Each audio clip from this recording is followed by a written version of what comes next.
ഇന്നത്തെ എൻ്റെ കറി പുളിശ്ശേരിയാണ്.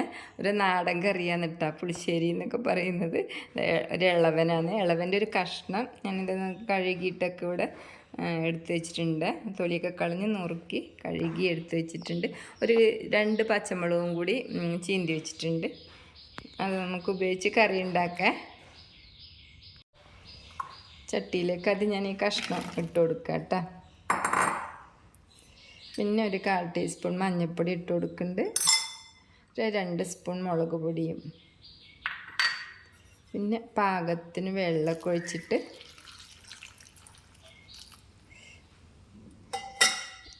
ഇത്തിരി ഉപ്പിട്ട് ഇത് വേവിക്കാൻ വയ്ക്കുക.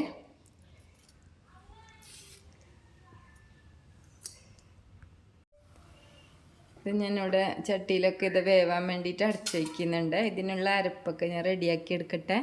ഇത് എൻ്റെ വീട്ടിലൊക്കെ അധികം ഉണ്ടാക്കുന്ന കറിയാണ് കേട്ടോ. ഇങ്ങനെ പരിപ്പൊന്നും ഇടാതെ കണ്ട് പുളിശ്ശേരി എന്നൊക്കെയാണ് പറയുക. അപ്പോൾ ഞാനിതിനുള്ള അരവൊക്കെ റെഡിയാക്കി എടുക്കാം കേട്ടോ. എൻ്റെ കുഞ്ഞു വീഡിയോ കാണുന്ന ഇടയിലൊക്കെ ഇഷ്ടമാവണമെങ്കിൽ എല്ലാവരും സപ്പോർട്ട് ചെയ്യണേ. ലൈക്കും സബ്സ്ക്രൈബൊക്കെ തരണേ. കറിയിലേക്ക് അരച്ച് ചേർക്കാൻ വേണ്ടിയിട്ട് ഞാനൊരു ചെറിയ മുറി തേങ്ങയാണ് ചിരകി വെച്ചത്. പിന്നെ ഒരു 1/4 ടീസ്പൂൺ നല്ല ജീരകം എടുത്ത് വെച്ചിട്ടുണ്ട്. ഒരു 5-6 ചെറിയ ഉള്ളിയുണ്ട്. ഒരു നുള്ള് പുളിയും വെള്ളത്തിലിട്ടിട്ടുണ്ട് കേട്ടോ. ഒരു ചെറിയ തക്കാളി ഇതാ ചെറിയ കഷ്ണമാക്കി വെച്ചിട്ടുണ്ട്. അത് തക്കാളി കറിയിൽ ലാസ്റ്റ് ഇട്ട് കൊടുക്കാനാണ്. ഇതിപ്പോൾ അരച്ചെടുക്കുക. ചെറിയ ഉള്ളി ഞാൻ തേങ്ങയൊക്കെ നന്നായി അരിഞ്ഞിട്ടാകുമ്പം ഒന്ന് അതിലിട്ടൊന്ന് അടിച്ചെടുക്കുള്ളൂ. നന്നായിട്ട് അരക്കില്ല.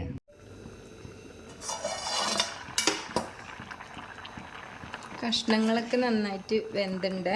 കഷ്ണങ്ങളില്ല, കഷ്ണം കേട്ടോ. കുമ്പളങ്ങ ഇളവൻ. അപ്പോൾ ഇതിലേക്ക് ഞാനൊരു ചെറിയൊരു തക്കാളി ഇവിടെ കട്ട് ചെയ്ത് വെച്ചിട്ടുണ്ട്. അതും കൂടി ഇട്ട് കൊടുക്കുന്നുണ്ട്. പിന്നെ ഒരു നുള്ളു പുളിവെള്ളം ഒത്തിരി ഇട്ടാൽ ഒരുപാട് പുളി കൂടാൻ പാടില്ല അതിൽ. അല്ലാതെ എരിവ് പാടില്ല കേട്ടോ. ഇത് കളറ് മാത്രമേ ഉള്ളൂ. ഇതിനത്ര എരിവില്ല ഈ മുളക് പൊടിക്ക്. ഇതൊന്ന് നന്നായിട്ട് തിളച്ച് വേവട്ടെ. തക്കാളിയൊക്കെ ഇട്ടിട്ട് ഇതാ നന്നായിട്ടൊന്ന് തിളച്ചിട്ടുണ്ട് കേട്ടോ. തക്കാളിയിലൊന്നും വെന്തിട്ടുണ്ട്. ഇനി അതൊന്ന് കയ്യിൽ കൊണ്ടൊന്ന് ഇളവനൊക്കെ ഒന്ന് നമ്മൾ കയ്യിലുകൊണ്ടൊന്ന് ഉടച്ച് ചേർക്കണം കേട്ടോ. എന്നിട്ടാകുമ്പോൾ അരച്ച് വെച്ച അരപ്പും കൂടി ഒഴിച്ച് കൊടുക്കുക. തേങ്ങ അരച്ചത് ചേർത്തിട്ടാകുമ്പോൾ നമുക്ക് പാകത്തിനുള്ള വെള്ളം കൂടി ഒഴിച്ച് കൊടുക്കണേ. പാകത്തിന് വെള്ളമാക്കിയിട്ട് പിന്നെ തേങ്ങ ഒഴിച്ചിട്ടാകുമ്പോൾ വല്ലാതെ കറി തിളക്കണ്ട.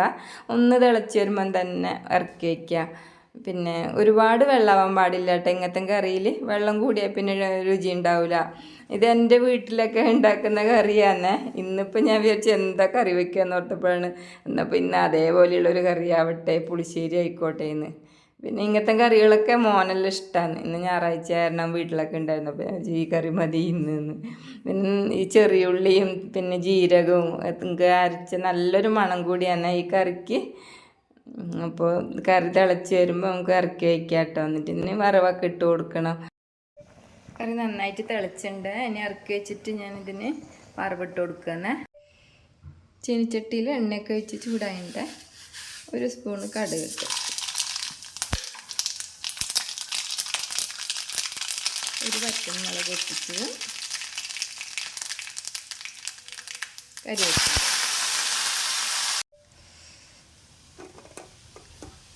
ഒഴിച്ചു കൊടുക്കുക.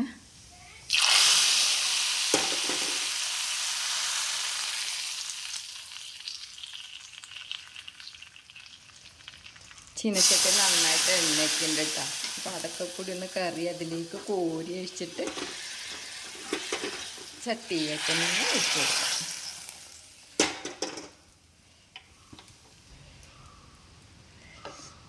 ഒന്ന് അടച്ച് വെച്ച് കൊടുക്കുക.